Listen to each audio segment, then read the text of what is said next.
Bueno, chavales, vamos a ir tomando contacto con un concepto, una representación gráfica. Ya estuvimos hablando un poco de la presión. ¿Tuvimos? Pues sí, yo creo que estuvimos, pero bueno, si no estuvimos ya hablaremos de ella. Pero vamos a ver una representación gráfica de un concepto que es la línea de carga, la línea piezométrica.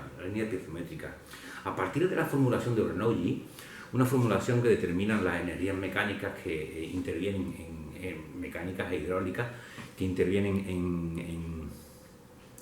en una red, en una red de distribución, en un hilo de corriente, en una tubería, en un transporte de agua, en circunstancias que ustedes ya más o menos conocéis. La formulación de Bernoulli venía a decir que ahí aparecen tres tipos de energía. Dos de ellas son potenciales y una de ellas es cinética. Una energía potencial es aquella que tiene un peso, tiene una situación gravitacional, una altura, y en función de la densidad, del peso específico, en función de la posición donde se encuentre ese cuerpo, con la masa que tenga concretamente, pues tienen energías potenciales y son cuantiosas contra más densidad tenga el cuerpo, mayor peso específico, evidentemente, y contra mayor elevado esté ese cuerpo con respecto a la cota de referencia, a una altura determinada, ¿vale? Decía Bernoulli que dos de ellas, la vamos a pintar aquí, son potenciales. Una es la energía de presión del fluido. Esto es un sumatorio de energías, ¿vale? Energía de presión. Esta energía de presión se mide en newton metro cuadrado. Esa es la presión que hace el fluido sobre la superficie que ocupa. ¿De acuerdo? Y tiene referencia también con la altura a la que esté situado. Y es función de su densidad, o más concretamente de su densidad por la fuerza de atracción de la Tierra, por la gravedad. Y recordad que la densidad por la fuerza de atracción de la Tierra era el peso específico. Y el peso específico se medía en newton metro cúbico. Me voy viniendo para acá para ir colocando las unidades. Presión en pascales, newton metro cuadrado. Peso específico, densidad por gravedad, en newton metro cúbico. Esta es la energía de presión por peso del fluido. Ahora tenemos una energía que también es considerada gravitacional. Es una masa colocada a una altura determinada, tiene una energía potencial en función de esa masa, en función de ese peso. A mayor altura, mayor energía. A mayor altura, mayor energía. Por lo tanto, esto es una altura que toma como referencia un punto determinado. A partir de ahí iremos midiendo la altura a la que se encuentra el fluido y en función de su densidad, en función de la atracción de la gravedad, que ya sabemos cuál es, 9,81 metros por segundo al cuadrado, pues iremos determinando esa energía potencial que tiene. Y ahora ya aparece otra más, que es la energía cinética, la energía de velocidad de ese cuerpo, esa masa que que está en movimiento. Por lo tanto, si es una energía de velocidad, aparece la velocidad, que se expresa la velocidad al cuadrado partido por 2 veces la fuerza de la gravedad. Decía Bernoulli, bueno, estos son metros, ¿vale? Estos son metros, lo vamos a poner aquí. ¿Dónde está el borrador opaco? Lo vamos a poner aquí para que veáis un poco las unidades que intervienen. Z son metros más la velocidad al cuadrado, que son metros por segundo, partido 2 veces G, que son metros por segundo al cuadrado. ¿Vale? Metros por segundo al cuadrado.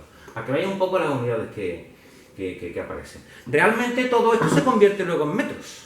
Si operamos estas dos unidades, van a resultar metros, porque newton y newton se van, nos quedan metro cuadrado, metro cúbico, nos quedan metros. Y aquí, metro por segundo al cuadrado, al final, como esto está elevado al cuadrado, aquí esto se hacen las operaciones oportunas y quedan metros. Todo se convierte en metros. Metros que sumamos Nos da una altura manométrica, una altura de presión. Esto dice Bernoulli que a lo largo de un hilo corriente, de un hilo de corriente a lo largo de una tubería se mantiene constante, estas energías se mantienen constantes, son iguales en cualquier punto de ese hilo de corriente para un fluido ideal. Para un fluido ideal. El fluido ideal es aquel que carece de viscosidad, entre otras características, pero básicamente viscosidad, que es la viscosidad es el valor de la fuerza que yo necesito para romper la cohesión molecular de las capas de los distintos fluidos en este caso y poder hacer que fluya. Digamos que es una característica de fluidez de los fluidos. Hay distintas viscosidades, la dinámica, la aparente, la cinemática, que veremos quizá más adelante, y son utilizadas también en cálculo de fluidos reales. Fluidos ideales carecen de viscosidad. Fluidos reales tienen viscosidad. Y dentro de los reales tenemos dos tipos que son los fluidos newtonianos, palabreja, que son aquellos fluidos donde su viscosidad no varía a lo largo del hilo de corriente. Y tenemos los fluidos no newtonianos, palabreja, donde su viscosidad puede llegar a variar a lo largo del hilo de corriente. Por ejemplo, fluido newtoniano, el agua. Fluido no newtoniano, la sangre. Por características de temperatura y otras características que de momento no vamos a comentar, la viscosidad de la sangre puede variar significativamente. El gel, la cola, el yogur, bueno, algunos elementos, por ejemplo, la bentonita, bueno, algunos elementos donde su viscosidad puede llegar a variar en función de las características del flujo y de la temperatura, en fin, algunas circunstancias que hacen variar sustancialmente esa viscosidad y por lo tanto son fluidos no newtonianos, ¿vale? Nosotros nos quedamos de momento con el fluido newtoniano, con el fluido real. Pero cuidado, decía Bernoulli que para un fluido ideal, carente de viscosidad, la presión, la suma de las energías a todo lo largo del hilo de corriente es la misma en cualquier punto. Fluido ideal. No es así lo mismo para los fluidos reales. Y este galimatía, ¿por qué os lo cuento? Pues porque puede ocurrir que en la formación, en la enseñanza de la hidráulica básica, se ejemplifiquen cálculos y propiedades y características a partir de fluidos ideales. Cosa que luego nosotros traducimos a los fluidos reales, donde aparece la viscosidad, donde aparece una serie de circunstancias, como es la resistencia al rozamiento, la fricción y algunas características que sí se producen en los fluidos reales. Vamos a pintar aquí, de momento, vamos a ir quedándonos un poco con esta expresión, ¿vale? Fíjense que yo tengo aquí un depósito colocado en un punto determinado, donde aquí baja, y aquí hay, ¿qué hay, Paco? ¿Qué hay aquí? Bueno, un núcleo urbano, aquí hay una casita muy bonita, el campanario, la vaca, en fin, el parque, los chiquillos, Bueno, aquí tenemos el núcleo urbano. Bueno, vamos a coger desde este depósito, que evidentemente estará lleno de agua, siempre consideramos la lámina de agua hacia la capacidad máxima del depósito. Aquí han bajado una tubería que discurre lo más abajo, en pendiente, y por aquí tira, y por aquí llega, y aquí se queda. Bien. Fluido real, ¿ok? Fluido real.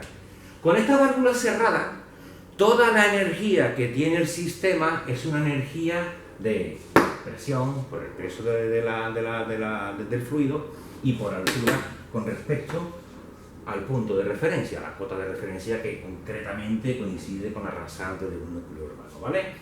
Por lo tanto, insisto, para un fluido real, vamos a complicarnos con un ideal porque entonces ya complica la cosa, vamos a pintar aquí la línea piezométrica o línea de carga estática, porque no hay flujo, está cerrada, ¿ok?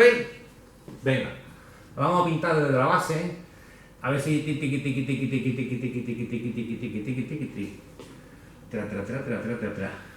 Bien, esta línea que se representa es la línea piezométrica, piezométrico, línea de carga. En este caso es estática, es horizontal. Si observamos, si tomamos como valores de altura manométrica al punto de la válvula, si yo trazo una línea, ahora hay que saber las alturas, ¿vale? Aquí y aquí, bueno, vamos a buscar el otro punto. Este es el punto 1 y este es el punto 2. Voy a pintar una línea. Vale. Bien. Aquí, ahora de momento, no hay energía cinética, no hay velocidad, el agua está estancada, por lo tanto solo interviene la energía de peso, de presión. Vamos a ver por aquí, Paco. Esto es. O sea que desde este valor a este valor, todo es peso. Y aquí que tenemos altura, ¿vale? Porque el fluido llega hasta aquí. ¿Veis que el fluido está hasta aquí?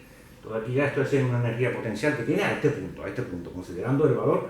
Estamos calculando la presión aquí, ¿eh? Fíjense que la cota es esta, por lo tanto tengo que sumar las dos energías que potencialmente tengo aquí. Una por el peso de la tubería. Aquí ocurre que desde este punto a este punto toda la energía es de peso, es de carga. Y aquí ya tengo menos energía por altura. Se va reduciendo la altura, pero va aumentando la anterior. Y aquí evidentemente, aquí toda la energía es esta. Por el peso, densidad, gravedad del fluido, ¿vale? Esto se suma en metros, ¿eh? Metros. Con lo cual lo que tengo son metros de columna de agua, así de fácil. Metros de carga, ¿eh? Se calculan así. Vamos a poner el agua en movimiento, porque todavía no tenemos la cinética. Vamos a poner el agua en movimiento, ¿vale? Ahora haré aquí un pintorreo por aquí. Voy a pintar ahora en azul. No sé si el negro pinta bien. Vamos a ver si el negro pinta bien, Paco. Esto pinta como un mojón, quieto. A ver por aquí. A ver por aquí. A ver por aquí. Este me gusta. Vamos a poner el agua en movimiento. Vamos a abrir la válvula. Vamos a alimentar el núcleo de población. ¿Y qué ocurre para un fluido real? ¿Qué aparece? Aparece ahora una fricción, una resistencia que se realiza sobre el fluido. ¿De qué? De las paredes de la tubería, de cada uno de los elementos que tienen que cruzar el fluido, y le llamamos pérdidas de carga. Son pérdidas de presión. No perdemos caudal en ningún momento si el régimen es permanente, si el régimen de flujo es permanente, es estacionariamente continuo, y no perderemos caudal. El caudal será el mismo aquí y aquí, será el mismo, pero la presión no. El valor de esta altura manométrica no será exactamente el mismo. ¿Por qué? Pues porque aparece, observad ahora, quizá tenga que borrar por aquí algo, ¿vale? Aparece una línea descendente que al llegar aquí, ¿qué ocurre? Y continúa. Voy a borrar aquí para no enviar aquí la zaragata, ¿vale? Vamos a ver, Paco.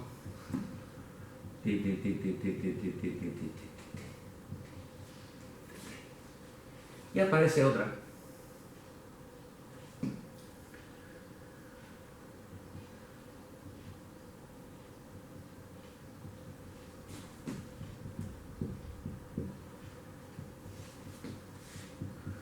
Porque aparece una tercera energía que es aplicar al sumatorio. Ahora, ¿qué tenemos aquí?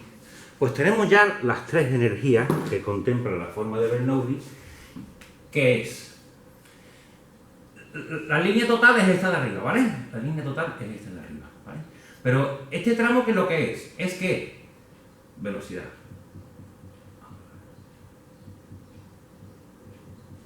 Este tramito de aquí es energía cinética. Aporta muy poca altura, ¿vale? lo único que puede ocurrir es que si ese valor de velocidad es muy elevado, lo que hace es restar todavía más energía al sistema.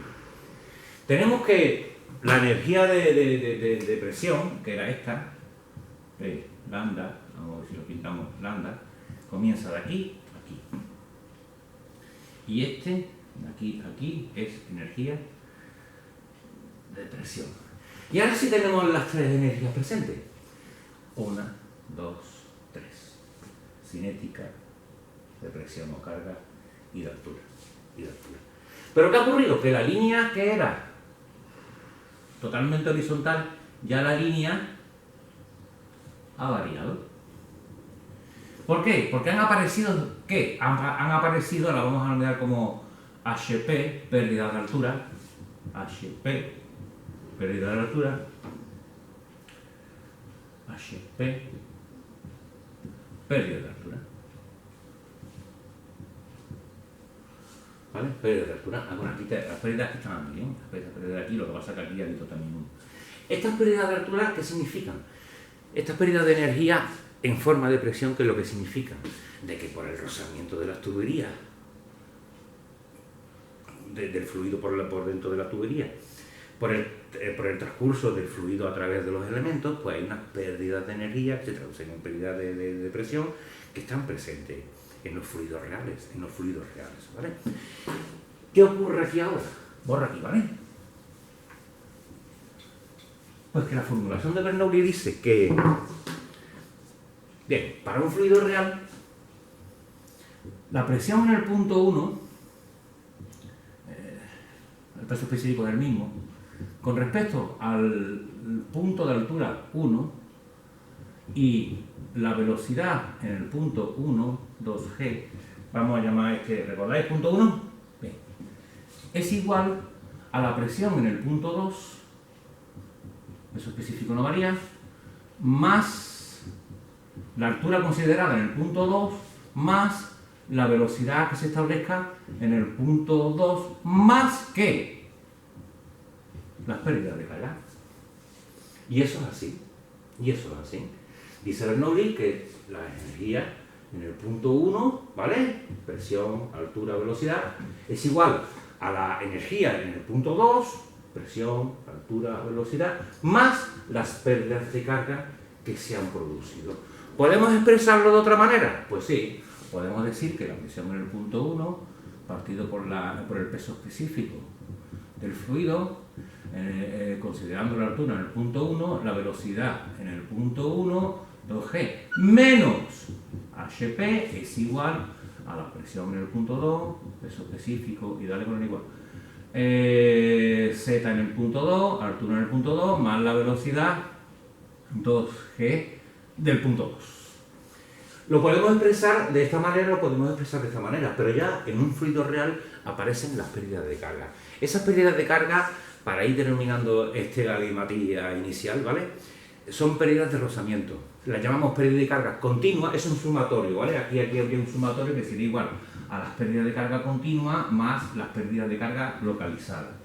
Pérdidas de carga continua, la que ofrece el tubo por su longitud, por su diámetro, por sus paredes internas. Pérdidas de carga localizada, la que se localiza en cada uno de los elementos que ha de transcurrir, que ha de traspasar, que ha de cruzar el fluido. Por ejemplo, válvulas de compuerta producen menor pérdida de carga que las válvulas de globo, que las válvulas de cinto paralelo. Otros elementos que producen elevadas pérdidas de carga son las válvulas antirretorno, filtros más si están sensiblemente colmatados y algunos elementos que instalamos en nuestras redes. Por lo tanto, todos estos elementos tenemos que ponderar su pérdida, calcular sus pérdidas y tenerlos en cuenta porque en principio nos va a determinar a qué altura he de elevar este depósito para obtener una presión de suministro medianamente decente en el núcleo urbano. Este galimatía de la línea piezométrica, ¿vale? Es una representación gráfica de estas energías, de estas pérdidas que se producen en un circuito hidráulico donde estimamos que hay un fluido real. Recordar que el fluido ideal no pasaría nada de esto, pero no es nuestro caso. Insistiremos un poco en esta formulita y la usaremos para averiguar, para calcular otros fenómenos y otros cálculos digamos, de características, de transitorio y de elementos que están en nuestra red. ¿Ok? Yo sé que es un enredo, pero es lo que hay.